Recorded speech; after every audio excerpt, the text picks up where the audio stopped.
Hi everyone, పోటీ పరీక్షల ప్రత్యేకం 3వ వీడియోకి స్వాగతం.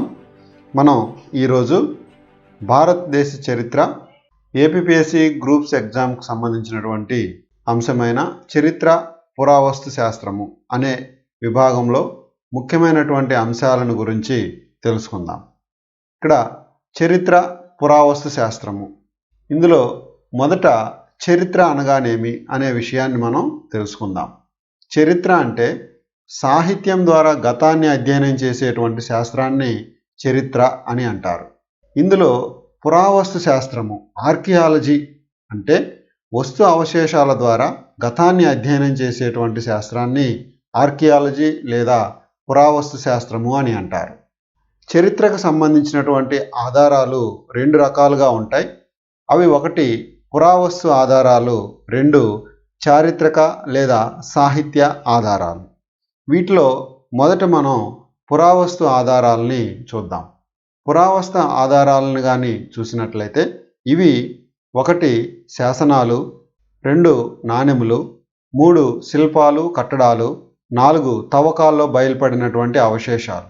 ఇవి పురావస్తు ఆధారాలుగా మనకు చరిత్రలో ఉన్నాయి. వీటిలో ఒక్కొక్క దాని గురించి మనం ఇప్పుడు తెలుసుకుందాం. మొదటిది శాసనాలు, ఇన్స్క్రిప్షన్స్ అంటాం. ఒక గట్టి ఉపరితలం పైన దేనినైనా లిఖిస్తే దాన్నే శాసనం అని అంటాం. శాసనాలను గురించి అధ్యయనం చేసేటువంటి పురావస్తు శాఖ విభాగాన్ని ఎపిగ్రఫీ అంటారు.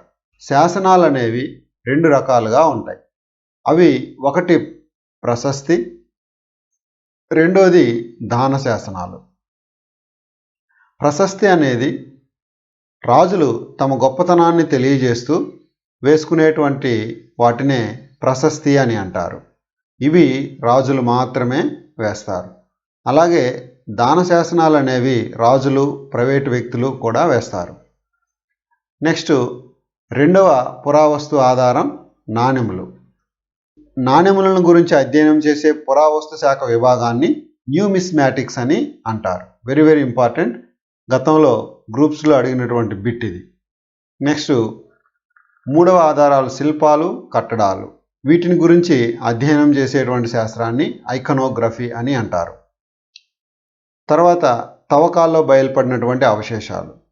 వీటి ద్వారా మనకు లభించినటువంటి వస్తువులు కుండలు, పనిముట్లు, ఆయుధాలు, ధాన్యాలు మొదలైనవి లభించాయి.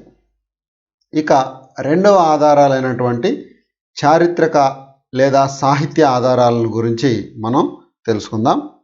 చారిత్రక లేదా సాహిత్య ఆధారాలు, వీటిని పరిశీలించినట్లయితే ఇవి మత గ్రంథాలు, అదేవిధంగా లౌకిక గ్రంథాలు, విదేశీ గ్రంథాలు అనేవి సాహిత్య ఆధారాలుగా పరిగణించవచ్చు.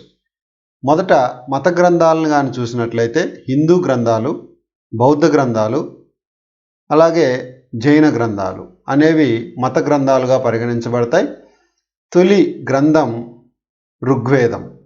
ఇది 1500 BC కాలానికి చెందినటువంటి గ్రంథం. నెక్స్ట్, లౌకిక గ్రంథాలు.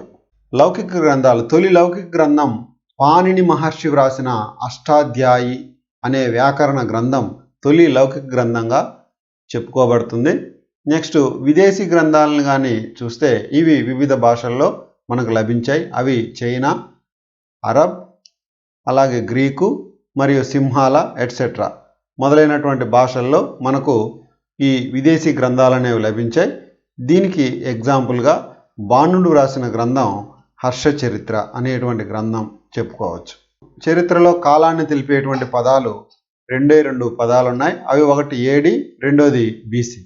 ఏడి అనగా అన్నో డొమైని, ఇది గ్రీకు పదం. అలాగే బీసీ అనగా మనకు తెలిసిందే బిఫోర్ క్రైస్ట్. ఇది ఫ్రెండ్స్ ఇవాల్టి వీడియో.